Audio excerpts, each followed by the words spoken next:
భారతదేశ మెజారిటీ ప్రజల హిందువుల యొక్క మనోభావాల్ని వారి హక్కులని కలరాస్తున్నటువంటి కాంగ్రెస్ పార్టీ ఆంధ్రప్రదేశ్ రాష్ట్ర శాఖ షర్మిల తిరుమల తిరుపతి దేవస్థానం 5,000 గుడులని అంటే వెంకటేశ్వర స్వామి గుడులని దళిత కాలనీల్లో కట్టబోతోందని తెలిసిన తర్వాత ఆవిడ చేసినటువంటి వ్యాఖ్యలను చూస్తే ఆవిడ బుద్ధిహీనత తెలుస్తుంది మనకి. మరి ఆవిడ రాష్ట్ర శాఖ అధ్యక్షురాలుగా ఏ విధంగా అయ్యారో నాకైతే అర్థం కావట్లేదు. కానీ తిరుమల తిరుపతి దేవస్థానము ఆంధ్రప్రదేశ్ ప్రభుత్వం నుంచి ఏ రోజు డబ్బు తీసుకోలేదు. పైగా ఆంధ్రప్రదేశ్ రాష్ట్ర ప్రభుత్వానికి డబ్బులు ఇస్తోంది. టీటీడీ ఒక ధార్మిక సంస్థ.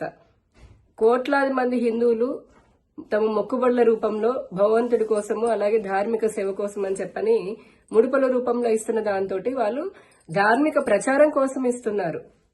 అటువంటి తిరుమల తిరుపతి దేవస్థానం 5,000 గుళ్ళని కట్టడం అనేది చాలా సంతోషించాల్సినటువంటి విషయము.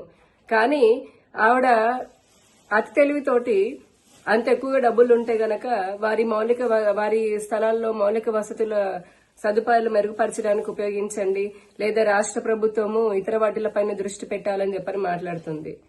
అసలు మేము హిందువులకు గుడి కట్టుకుంటున్నాము అని అంటేనే మీకు ఆసుపత్రులు గాని లేదంటే పాఠశాలలు గాని విద్యాలయాలు గాని ఇవన్నీ గుర్తొస్తాయి ఎందుకు? ఇదే చర్చిల్లో దశమ భాగం తీసుకుంటున్నటువంటి చర్చిల్లో మీరు ఏ రోజున వాళ్ళని ప్రశ్నించారా? మీరు తీసుకున్న దశమ భాగంతో ఎన్ని ఆసుపత్రులు కట్టారు లేదంటే ఎన్ని స్కూల్స్ కట్టారు అని చెప్పని. అసలు అవన్నీ కూడా చర్చిలు, మీరు నేను దేవుని బిడ్డను అని చెప్పని చెప్పుకుంటున్నటువంటి ఆ చర్చిలు ఏవైతే ఉన్నాయో, మీరు తిరిగేటటువంటి కలిసినటువంటి పాస్టర్లు ఎవరైతే ఉన్నారో వారందరూ కూడా దాదాపుగా ప్రభుత్వం నుంచి డబ్బులు తీసుకుంటున్నటువంటి వాళ్ళు.